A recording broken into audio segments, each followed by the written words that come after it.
You can't imagine what my husband's driver did. Even now, when I sit here writing this down, it feels unreal, like something that only happens in stories or movies, not in ordinary suburban lives like mine. My name is Laura Bennett. I'm 38 years old, married to Thomas Bennett, a successful entrepreneur who started his own construction company 15 years ago.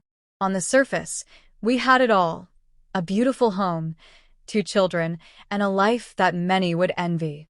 But behind closed doors, cracks had begun to form in our marriage, cracks I refused to acknowledge for a long time. Thomas was always busy.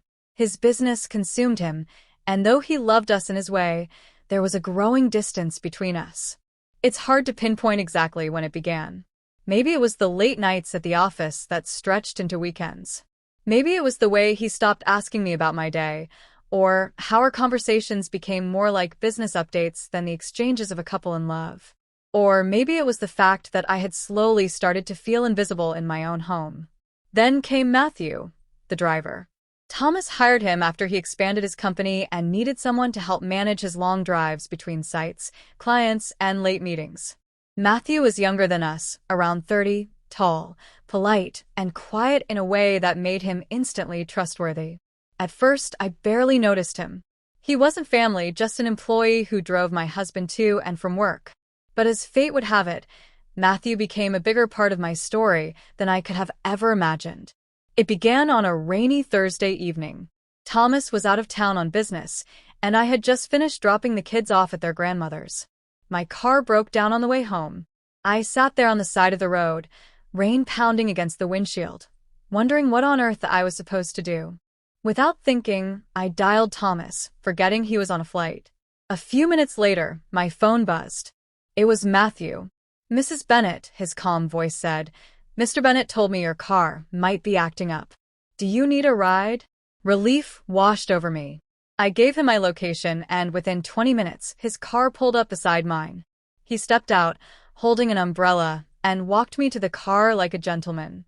I don't know why, but that small act of kindness hit me harder than I expected. Maybe because I hadn't felt that kind of thoughtfulness from Thomas in a long time. As the weeks went on, little moments like that kept happening. If I needed groceries, Matthew offered to drive me. If it was raining, he always had an umbrella ready. If the kids needed to be picked up from soccer, he volunteered without complaint. Slowly, I found myself talking to him more. Nothing inappropriate, just conversations about life, books, even silly things like the best coffee in town. It wasn't until one evening that everything shifted. Thomas had promised to be home for dinner, but as usual, a last-minute meeting kept him away. I was left sitting at the dining table with 2 plates of food growing cold. Frustrated, I called Matthew and asked if he could drop off some files at Thomas's office for me. When he came back, he noticed me sitting there alone. The untouched food, the look on my face. "You shouldn't have to eat alone," he said softly. It startled me because he was right. For years, I had been eating dinners by myself, while my husband's chair stayed empty. That night, Matthew didn't join me. He wouldn't dare overstep, but his words stayed with me long after he left. And then came the night everything came crashing down. It was a Friday. Thomas had gone to a late business dinner. I was home, scrolling through my phone, when a message popped up. It was a photo from a friend. Thomas wasn't at a dinner. He was at a bar, with another woman. The picture burned into me like fire. My chest tightened, and tears I had been holding back for months finally spilled. I don't know why I called Matthew. Maybe because in that moment, I needed someone who wouldn't dismiss my feelings. He arrived quickly, concern written all over his face. "Are you okay, Mrs. Bennett?" he asked. That was the first time I broke. I told him everything about Thomas's distance, about how invisible I felt, about the photo. Matthew didn't interrupt, didn't judge, didn't offer empty advice. He just listened, and when I couldn't stop crying, he handed me a glass of water and said, "You don't deserve this. You deserve someone who sees you." His words were like a mirror reflecting the emptiness I had been denying for years.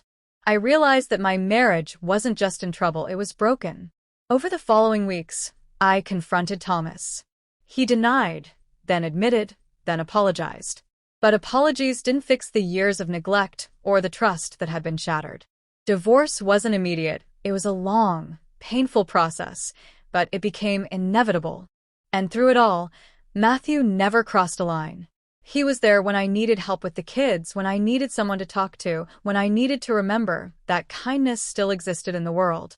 He wasn't just a driver anymore. He became a friend, one of the few people who reminded me of my worth when I had almost forgotten it. Now, 2 years later, my life looks completely different. Thomas and I are divorced. The kids are adjusting, and I've found strength I didn't know I had. Matthew? He's still in my life. Not as a driver, but as a friend I trust deeply. Maybe one day, that friendship will turn into something more. But for now, I'm just grateful. Grateful that when my world fell apart, someone was there to hold up the pieces, even when I least expected it. Because sometimes, the people we overlook are the ones who end up saving us.